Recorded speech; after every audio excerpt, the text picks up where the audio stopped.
Good evening, everyone. Welcome to this month's Azure Security Meetup. This week we have Stefano Tempesta with us. Now, Stefano is an ex-regional director, ex-MVP, and a current Microsoft employee. And he's going to talk to us this week about Azure Confidential Computing. For those of you who are not aware, confidential computing is a new technology on the Azure platform intended to secure the most important data that you would place on Azure. But I won't talk too much about it. I'll pass over to Stefano and he will be able to tell us all about it. Welcome everybody. Yes, you said it right. Confidential computing is an emerging technology. Is managed by a consortium. So there is not a proprietary technology by Microsoft itself, but there is a consortium of different vendors that are looking after sort of standardize the way confidential computing will work, open source frameworks, hardware, because at the end, confidential computing, as in data protection in memory, when data is actually in use, is achieved with hardware encryption. But let's go in order. Rather than talking about what we do at Microsoft in confidential computing, I do work in the confidential computing user group or product group, I should say. Then I want to start from some use cases. Financial machine learning workloads. What I have in mind is for today to go through a few use cases: online payment fraud detection, credit risk prediction. All of these are using some form of machine learning capability, and then going into the confidential computing use case and technology more specifically, and then mention how this is applied to a branch of machine learning called federated learning. All right, let's go in order. Online payment fraud detection. So I'll point your attention to this list of transactions. Very simple. It is inside a spreadsheet. We have a timestamp, client, which is always the same. In this case is Mike Randall. Description of what he bought, in which country the transaction was initiated, and some amount. You can easily spot the anomaly in here, right? And the anomaly is that there is a transaction for 2,000 euros in Kazakhstan, which is quite irregular because it is typically based in Ireland, or most of the transactions are in Ireland, and it typically doesn't spend too much money, more than 200 euros as an average. That is an anomaly. We could easily spot it, right? And then we have another one, slightly more complex, but still about 50 lines of transactions, different dates, different clients, all to the same vendor, Amazon in this case, mostly in Ireland, with an exception.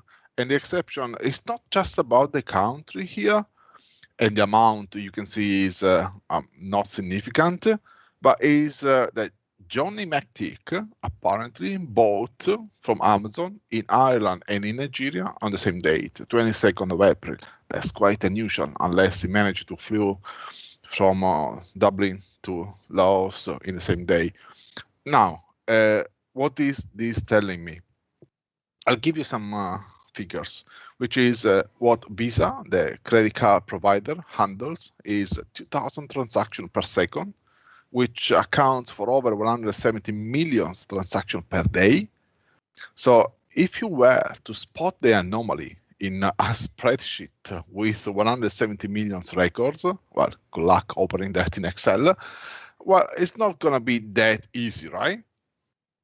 And to give you even more significance, to what I'm trying to tell you, the story that I'm trying to tell you, which is about detecting online payment fraud detections, it's been estimated that only 2 years ago, the global economy has been impacted for over $5 trillion in fraud deriving from online payment. It's a huge amount of money. Now, why I'm telling you this?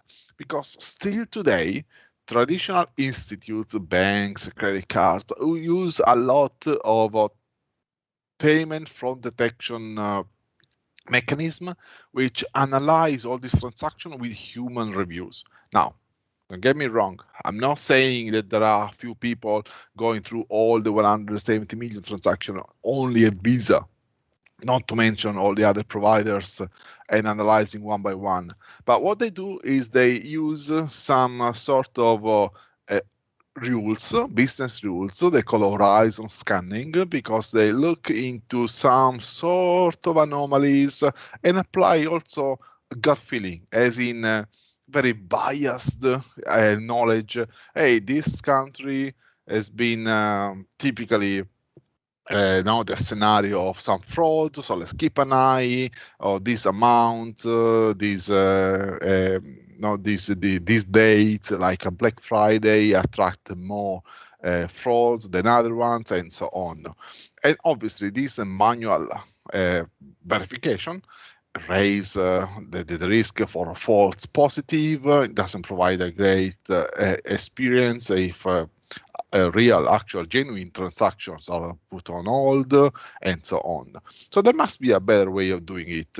And the better way is using some machine learning algorithm for fraud detection, which they're all based on anomaly detections. And anomaly detection is a very well established practice in machine learning with a lot of science behind, and it represents a solid foundation for building a specific application, in this case, fraud detection.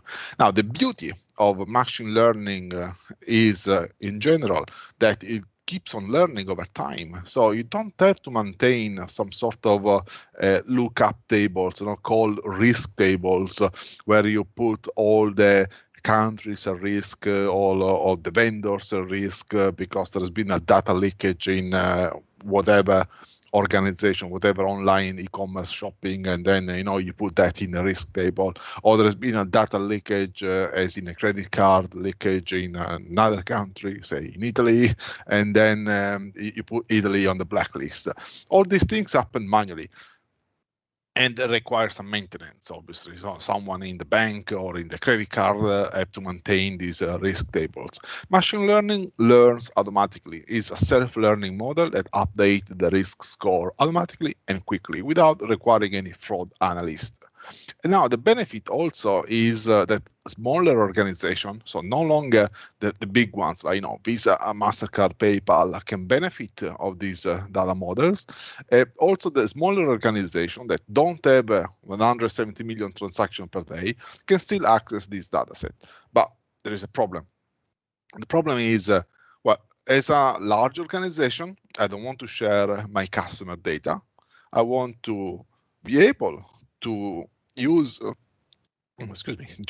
more data sets together and improve the accuracy of prediction of machine learning. I mean, machine learning, if you know what it works, pretty much, to make it simple, the more data you have in input, the higher is the accuracy of prediction, because machine learning works on identifying patterns in historical data set, and the larger is this historical data set, the more information is available for determining, scoring a new output, a new outcome. Now, in the case of fraud detection, combining the different data sets would be ideal, for improving the accuracy of prediction, and making this available to different institutes is an incredible advantage for the industry in general, with a risk, though, of potentially exposing confidential data to other parties. So we want to protect this, and this is where confidential computing enters into place, which I'm going to mention in a moment. So just to close on the fraud detection, this is an anomaly detection use case. So you basically cluster all the different transactions into a graph that identifies purchases in this week compared to average purchases per week, just to measure two elements, two features. There may be more parameters that are compared to each other. And when you spot the anomaly, so that transaction that is out of the cluster, that is a possible potential fraud. This is done with different techniques which are going to engineer some features like aggregating some values all together, all the transactions in the last day, in the last week, in the last month, mismatch by country for shipping, country for billing, for example, and those risk tables that I mentioned before. Someone that is maintaining a list of countries or IP addresses or vendors that have been potentially compromised or have historical, so to speak, tradition of being weak in protecting data. So anomaly detection in machine learning is not just used for fraud detection. It can be used for a lot of other different outputs, like also identifying anomalies in network intrusions, in a cluster of patients, for testing drugs, vaccines, for example. So it's a great established beneficial technique, which in Azure is currently supported with two sort of algorithm. One is an unsupervised learning, but basically the algorithm knows nothing about the data itself and try to identify the PCA, the principal component, doing the analysis. So PCA is the principal components analysis. So try to identify the principal components that define the anomalies. Among the different parameters that you put in input in a transaction, time, vendor, location, billing address, shipping address, what are those 2, 3, 4, 5 parameters that are the principal? So they are the ones that actually define an anomaly, and then cluster around these components and spot the anomaly, but without labeling these parameters upfront, these features. The data set is unlabeled, is unsupervised. The other one instead is, hey, well, I actually know, because I'm an expert fraud analyst and I know what are the parameters that I want to look at, the features in the data set. So I do one class support vector machine, which is a supervised learning, where I go and analyze this specific data. Now, I want to talk more about confidential computing, so I'm not going to go in detail of machine learning, especially in Azure, but if you are interested to know how to build an anomaly detection or a fraud detection in Azure machine learning, please reach out. I'll share my details later, and it's all visual, sort of a drag and drop, where you select your data set, you do a little bit of transformation on your data, you apply the anomaly detection algorithm, and then you score the model in output, identifying the anomaly from the data set at the beginning. So, as I said, I'll carry on, and then obviously if there are any questions on the machine learning side, I'll happy to answer later. So the second one is a credit risk prediction, and I'm going to use a data set that is called the UCI stag log, which is a collection of credit cards used in Germany. This is open source, has been released on different GitHub repository or universities repositories. I use the one that you see on screen, and happy to share the link obviously later and the slide as well. The way it works basically is there are different transactions. I have used a very small subset of 1,000 transactions, so just to keep it simple, and 700 of those transactions are for individuals with low credit risk, and the other 300 are with high credit risk. So as an institute now for issuing loans, for lending money to people, then you want to assess, hey, you applicant are a low risk, then it's very likely I give you some more favorable condition, and you are higher risk, I can even reject your application or give you some conditions that are not ideal. You know what I mean, right? This is done with different type of classification models in machine learning. So this is no longer an anomaly detection, this is a classification model. A classification means that I'm looking into a likelihood, a probability that you are of one class or the other one. high risk or low risk. This is why it's called classification. You put people, in this case, into a specific class, high risk or low risk. And it's a two-class decision tree because it looks like a tree with different branches, and each bubble in this tree, I know that is not very clear to read, but basically is testing, each bubble is testing for a condition in in the data set, age, where you live, employment status, whether you own some asset like a house or a car, if you're married or not, all these different things that, if you ever apply for a loan in a bank, you will be asked to fill in a huge form. And then it goes into identifying, so the machine learning algorithm goes into identifying each condition and asking if you are, say, less than 35 years old, higher risk, higher than 35, lower risk, and so on. But and this number, 35 years in this case, is identified by the machine learning itself. So there is no one that types 35. Is by looking into the data set, identifies what is there is a parameter to consider. And then at the end, you go into a process of evaluation of the different decision trees. So there are different ways of doing classification in machine learning, decision tree, jungle, forest. There are different ways of doing it. Again, I'm not a data scientist, and I'm not intended to have a machine learning class tonight, but just to mention a few. You will go through this process of identifying what is the best model for determining the output, and then compare the different models and see which one perform the best.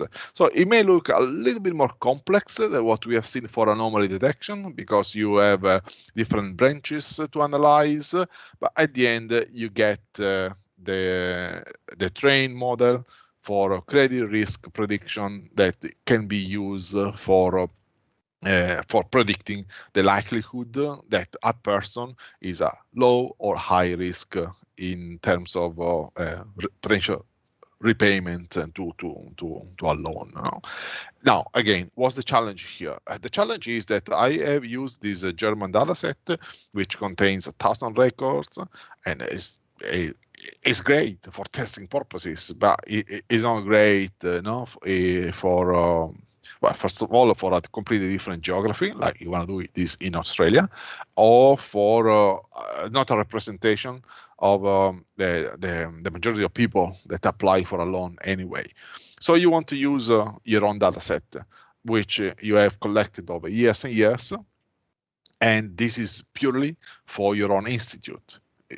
What about any other applications that that person may have done, any credit application that person may have done with other banks, with other institutes? Again, you will ideally, in the ideal world, you would like to put all together and use one single machine learning service to get the best credit risk possible, irrespective of where your application has been applied for, where your application for the loan has been submitted. And now, what's the challenge there again? And the challenge is that these data sets contain confidential data, confidential information that you don't want as a financial institute to share, and very likely you can't, from a legislation perspective, share with other institutes that easily. Here is where we get confidential computing in place to address exactly this space. I'm not talking about encryption of data at rest or in transit. We already got this for years and years. SQL Server or any other database or file system encrypt data at rest. We're good there. Nothing new in this space. And also in transit, when we move data over the wire, typical HTTPS or secure FTP, whatever communication channel you're using, we know that we can encrypt data and it's secure in there. What confidential computing addresses is when data is actually in use in memory. Now, think for a moment. You take data out of a database, you load it in memory in a virtual machine, in a container, wherever you're running your application. Data in that moment is in memory. And if someone can access that VM, can access that container, and take a memory dump, they will see data in clear text because it's just in memory on the server. Now, who can access that VM? Even someone inside your organization with the admin password of that VM can open the VM, take a memory dump, and see all the processes, all the data that is in use in there. Now, confidential computing protects you from this sort of attack because it encrypts the access to a memory space, a region of memory inside the virtual machine itself.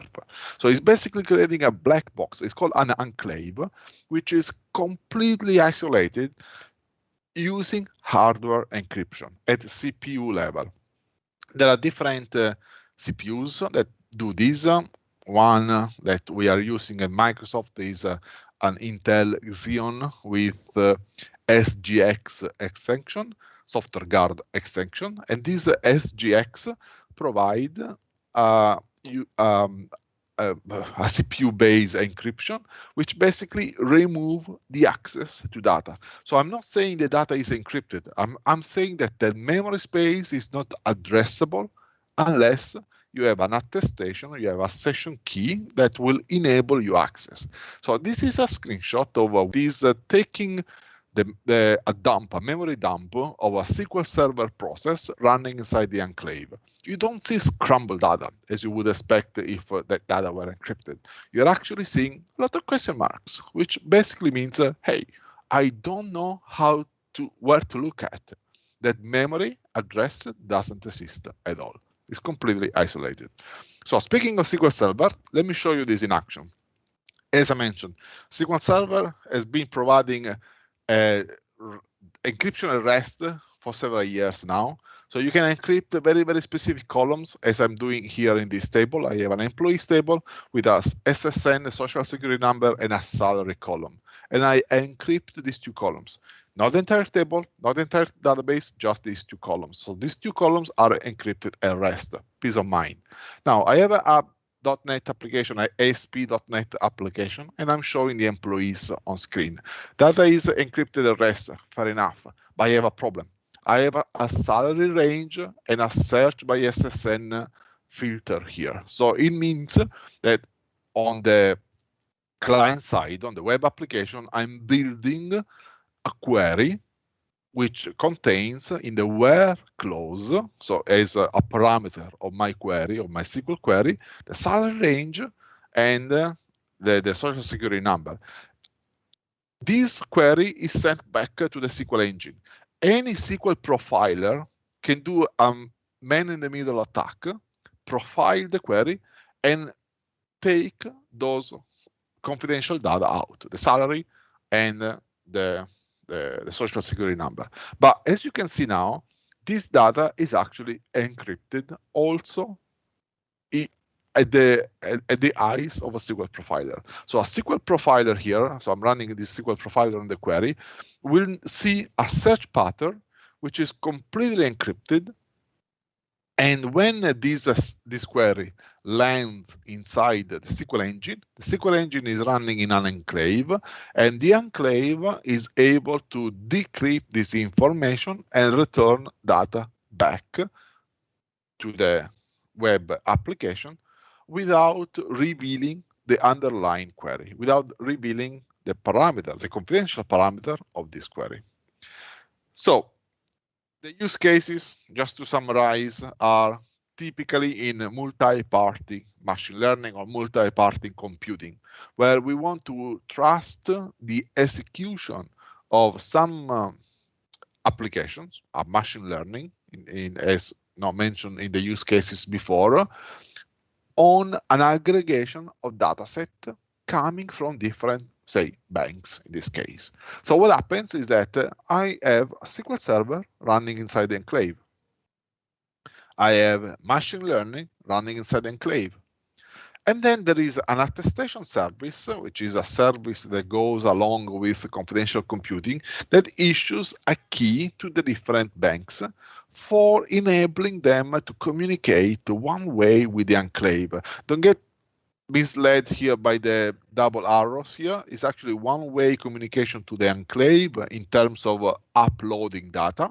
So each banks upload their own data set, but then and no one else can access the data once it's been uploaded inside the enclave, then what the bank can do, each bank can do, is to consume the output of the machine learning, hence the arrow in the opposite direction, so going back.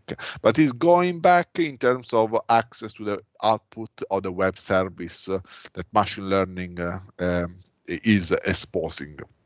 So I upload the data, each data is my own.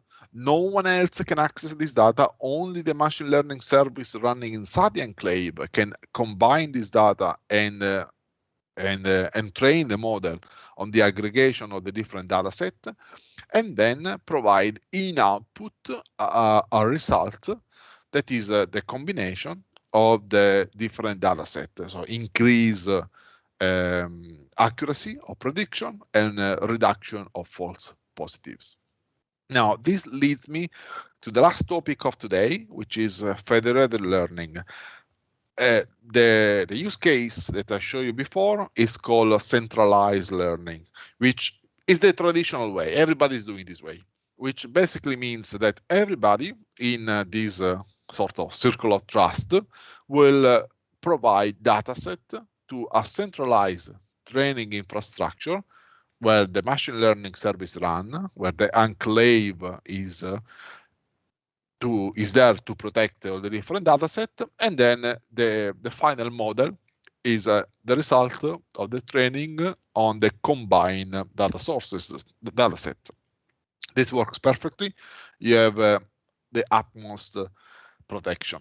But from experience, working with customers, especially in FSI, in the financial industry, I noticed that there is, let's put it this way, sort of adversity to share data, even with all the the reassurance that is confidential, is inside the enclave, no one can access it, don't worry about it, not even the cloud provider. That's the beauty of it, that the cloud provider is out of the security circle, because the access to the enclave is only granted to the machine learning service, so to whoever owns the code of the machine learning, and the cloud provider. So if you're hosting your data in Azure, in this case, no one in Microsoft will be able to access this data. So it's protection from multiple parties, it's protection from the administrator of the virtual machine inside your own organization, and it is protection from the cloud provider itself. But still, a lot of institutes are a bit reluctant to share their data. And this is where the federated learning pattern helps, because we can say, fair enough, keep your data source where it is at the source in your own local data center, even on premises, doesn't have to be in the cloud at all. Do your own training in there, and then share only the trained model. Then inside the enclave, inside the secure, the confidential cloud, we have an aggregator of all these trained model, so only the models and not the data set. And these models generate a global model, which is the combination of all the different models. Now, the challenge here is that some models come with different parameters, and this sort of a decentralization can still be exposed to some risk, because models, despite being trained, so despite not having any information about the original data that have been used for training, still can be reverse engineered, and or it can be poisoned, so it can be altered to read something else. And this is why we still need confidentiality. So not only federated learning helps in maintaining your data secure on premises, but we still need to protect the model itself, because a model at the end is the result of an algorithm for training applied to your data source. So it contains your intellectual property, your IP. In this case, IP here reads for intellectual property.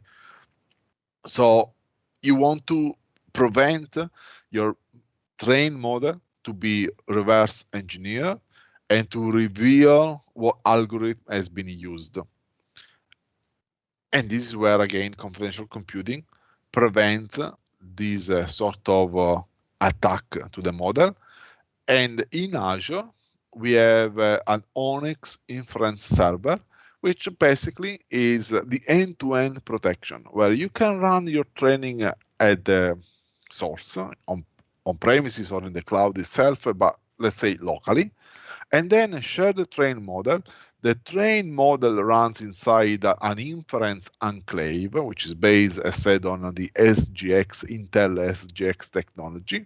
This can be a AKS cluster, for example, and ACC in the picture here means Azure Confidential Computing, so it's a confidential container running on AKS.